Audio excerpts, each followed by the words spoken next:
got home, we were just scared to death. Someone had heard us probably out there and thought they'd have a lot of fun of us kids. Well, we always used to go to the cemetery. What disease did you get when you were a child besides scarlet fever? Scarlet fever? You had a disease they used to call. Oh, I had St. Vincent's dance. Yeah, I couldn't sit on a chair or my head rolled around over one side. And there wasn't any medical cure for it, so I took chiropractic treatment. The chiropractor kept busy, didn't he? Well, that's all they brought me out of it. I wouldn't be here definitely into him. How did you meet Carl? Oh boy, that's a good one. I knew him. I met him at the roller rink, I think.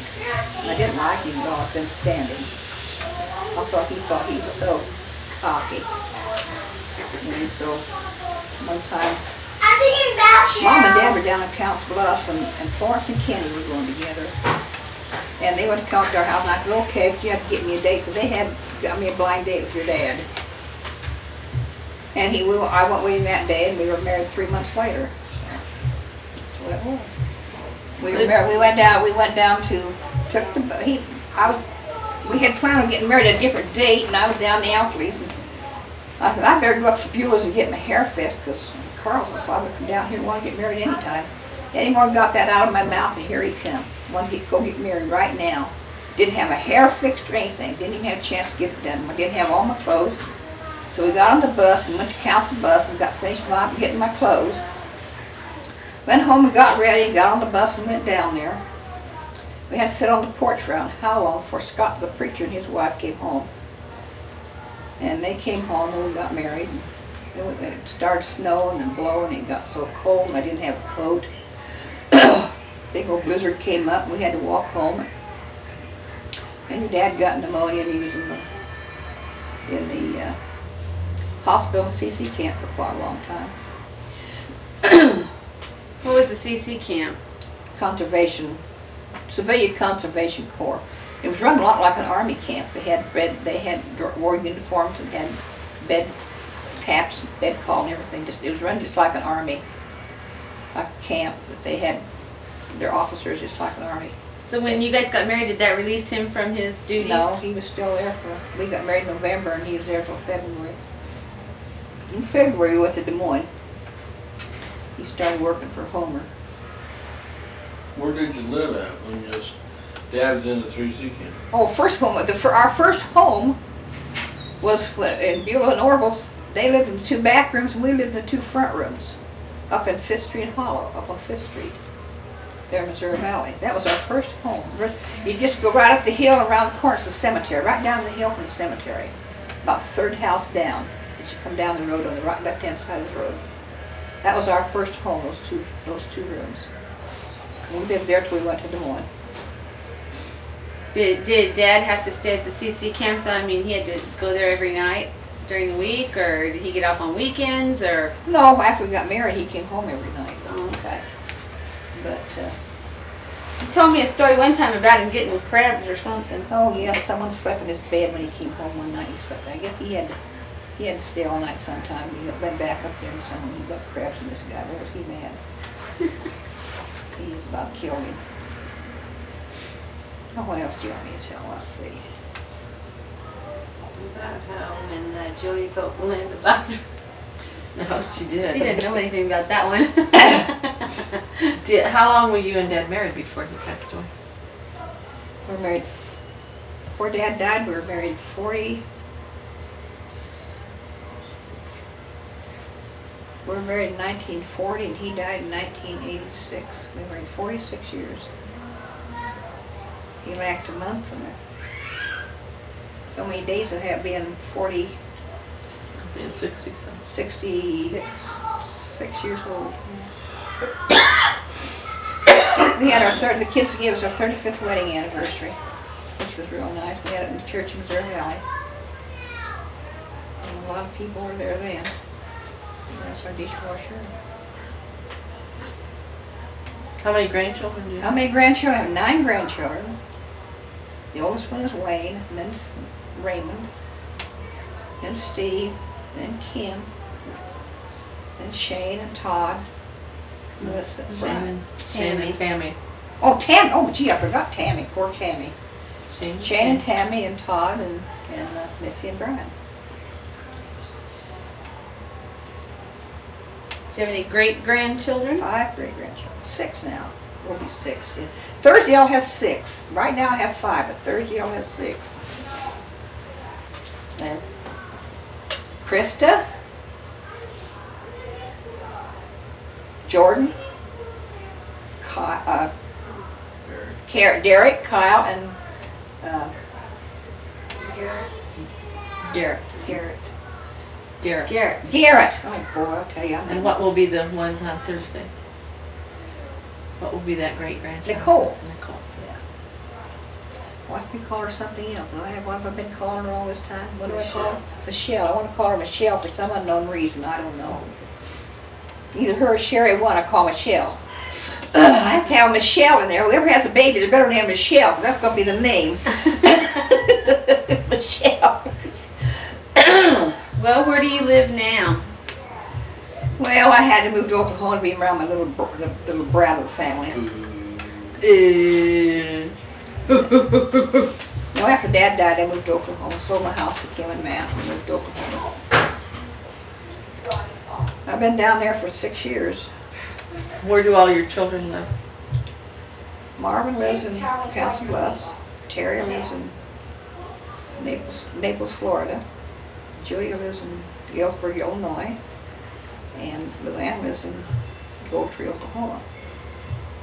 Marvin married Betty Kress. Terry married Beverly Osborne. Julia married Kent Bollinger. And Luann married Gene Cobbs. Gee, I remembered all of them. Good Aren't you job. proud of me? Whoa! No hesitation in that one. Not a bit. Now tell us the dates. No, you don't Now have to. that I can't Tell us whose kids are whose. I can't, oh yeah, Marvin's, Wayne is 29. Is that right? Steve's 27, Kim's 26. Yeah, remember. Raymond is 20, he's Terry's boy. He's 27, 29. And, who's next? Tammy's, how old is Tammy? 21, 23? 20. How old is she? No, she's next. No, Tammy will be 23 though. She is Terry's daughter. Yeah, but Terry, she'll be 23, and then Julia and Shane and Todd. Shane is 23, and Todd 21. Was 21 in October. 20. 20. Well, I thought he was 21.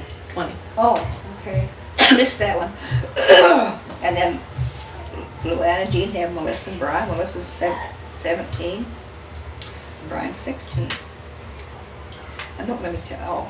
Don't tell me all the grandkids, great grandkids' age. I know them, Okay.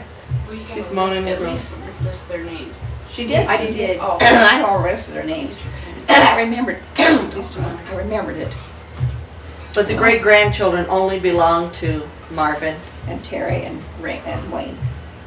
No. Marvin, Terry, and Wayne. No. Marvin and Terry are the only two with grandchildren. They belong to Wayne and Kim and Raymond. Now I'll get that straight. And Steve. Oh, Steve, yeah, Steve will have one now. Steve is soon to have. Yeah.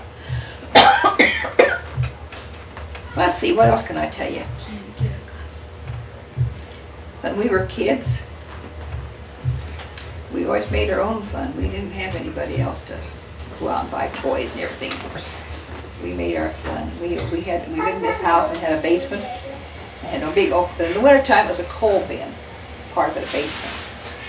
And in the summertime we'd go down there and clean that thing out and scrub it and everything. That was our playhouse all summer. In the wintertime we put coal back in. The summertime we clean it out again. Played in there all summer long. We had a great big garden always. Mama canned, and we had this little washing machine and we push and pull it. We had to run that thing all the time. That was hard work. Of course, when I got married, I had to run too. It didn't make a difference. Were your Christmases the same? When we were kids, no, not really. We didn't have near as much as they have now. We didn't have near the Christmases. We always had Christmas though when we were kids. One Christmas I was in a play at church and I was supposed to have a doll, and I had my doll, and went to get it and the eyes had fallen back. I said, I guess Chet had done something to it. He broke it or something. No, I cried and cried and cried and cried. So folks had to give me my doll before Christmas because I was having such a fit over it. But I had to have it for my play. Something I had the play I was in at church. I had to have a baby. I was probably married. I don't know. I wasn't good enough to be married. They probably never made me marry. And Chad was always so skinny and he wore these baggy overalls. We'd take the seat of the overalls and bring them up to a knot and put a rope and tie a string around them. Then we put a string around his neck and he was our dog.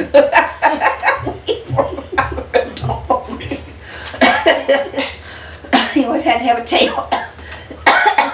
The one time we had these neighbors, our folks and them went somewhere, I don't remember where it was. We decided we'd make candy.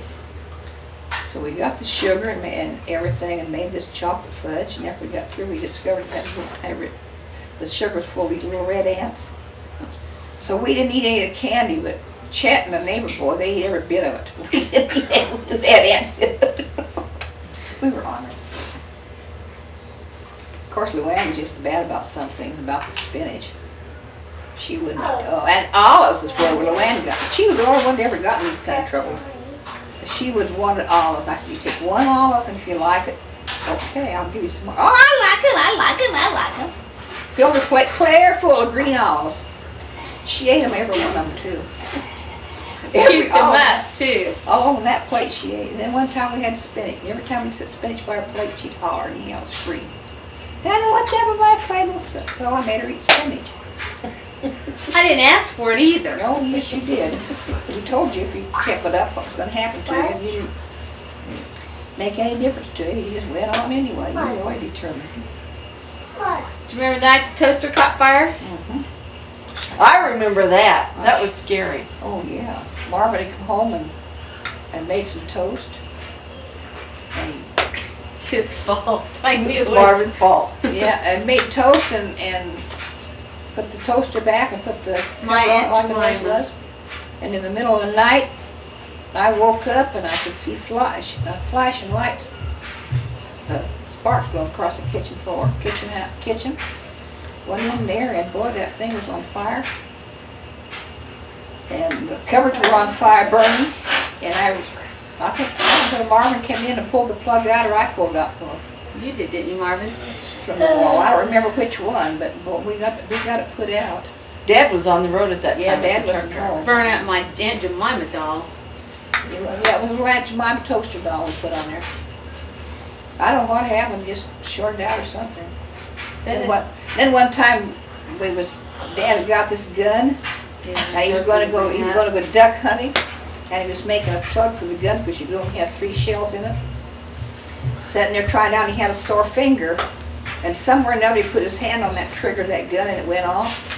And it shot a hole, went through the door, the door was open, and shot a hole in the door in the boys' room. Went through the wall, hole in the wall, clear through the wall. Marvin was in the ROTC, has a cap hanging on the bed, and it put pellets in his cap and pellets in the old radio. He had no radio, never did work until those pellets hit him. After the pellets hit, it started working. Say about your dream. Kids come home and I had left a note and said we'd take them to the doctor and just like to scare them to death. Do you remember that, Marvin? Just like I remember. I thought for sure Dad had shot you. They thought somebody got shot. And I didn't explain to them. I just there was a hole in the wall and bullet shells everywhere. And to this day, I don't like guns. Do you remember the time Dad had his wreck? Oh yes, Carmen remembers that too. Really. That's when Wayne was just about 3 months old. He had that wreck. About 3 o'clock in the morning, he was out riding around down by Red Oak, and the tires blew out on that station wagon. The tire blew out, or he ran off the road or something. I don't remember what. He rolled over 8 times, and he cut his lip all up and broke 4 or 5 ribs. He was laid up for about 8 weeks. Tell them about the wonderful in-laws you have, your in-laws, your daughter-in-laws and your son-in-laws. Oh, boy, listen to her. I said do have, daughter-in-laws and I son-in-laws. do have nice daughter-in-laws and son-in-laws. I've always said I had nice daughter-in-laws. In fact, I even thank God that I have nice daughter-in-laws and son-in-laws and grandkids. Lots and lots of times I thank the Lord for you. This is the grass. She Thankful for all of you. mentioned everybody without stuttering. This is the I And what? your maiden name's too, Betty. This Oh, I did. Well, I missed it. Oh, didn't yeah, know I she already told said Deb. about. Oh, What about the first time Betty came to our house to eat? First time Betty and Marvin were going to get the first time she ever came to our house. Oh, was that the first time she ever came? Yes, it was the first time she was ever She there. came back. Oh, right, Betty. And we were eating and Luann made a great big old fart. And she said, well, I don't remember what she said. Something, oh, I did it or something. I don't know what it was. And of course, your dad went on and on and on and on about it till it was just terrible. He just kept his mouth shut. Why? Nothing would have ever been and said. didn't she say something about you borrowed the dishes from the Oh, preacher well, or that's something? one time when I had Dr. Knight and this people from Texas, these singers from Texas come up. I invited them for dinner. I don't remember this one. I invited them for dinner and I didn't have anything but those old Corral dishes and they didn't match or anything and they looked so off. Borrowed Betty's china. Luann came hopping home from school as usual. She said, "Oh, Mom, I see you borrowed Betty's china." I didn't say a word. I just went on about my business like I hadn't even heard her. You're kind of a brat, weren't you? Glad I didn't do anything. I was the perfect child. Well, I don't remember. She was doing too much, Julia. Except for the night I called you up and told you I was in jail. Yeah, well, oh yes, I remember that very clearly. He was in jail. Yeah, she called me up and said she was in jail about, wow, about 2 or 3 o'clock in the morning, something like that. Here she'd been in the car with these kids and they were drinking and threw a beer can out and, well, you got in a wreck. Yeah, we got in a wreck. You got in a wreck and picked them all up, took them to jail. You said there wasn't anything wrong with her and a couple of days later she got, her head got hurt so bad, took her to the doctor. She was in the hospital for a week at least, in traction and everything. whiplash. She got a whiplash. Well, we must have been Flash for married throwing then. out that bottle. I don't think, I don't, You guys Because I were remember married. that. yeah, you were married then, just when we lived there in Missouri Valley. And it was It was after I was out of school. Yeah, it was when we lived in Missouri I Valley. can remember having the net whiplash. I was going with Kent then. It wasn't too long, about a year before I got married. You wasn't with Kent that night. Oh no. Cut that film out. Edit. I was with one of Kent's good friends, though, Larry Meyer. You was in the car with him anyway. Yes, I was. They saw him throw his beer can out or something. Boy, to jail they went. Well, when we were kids and we had Christmas, I want to know why I never opened a Christmas present on Christmas morning. Because your dad couldn't wait. Now I have a question. I want to know if there is really a Santa Claus, because I think there is. Because we would go for a ride every Christmas Eve. Everybody. Even my dad and my mom and my sisters and my brothers. Dad went? And how do you think we drove? Well, Marvin drove. Not at that age. I don't remember. I just remember him driving. And the presents were always underneath the tree when we Who came did it? back. Santa Claus. Boy. See, so there really is a Santa Claus, right, Krista? Right. Yeah. And no matter what you Like a say, there will brother. always be a Santa Claus. Because every time we'd leave the house, Mom and Dad and Marvin and Terry and I, whenever we came back, the presents were always there, weren't they, Marvin? Yep. So there really is a Santa Claus.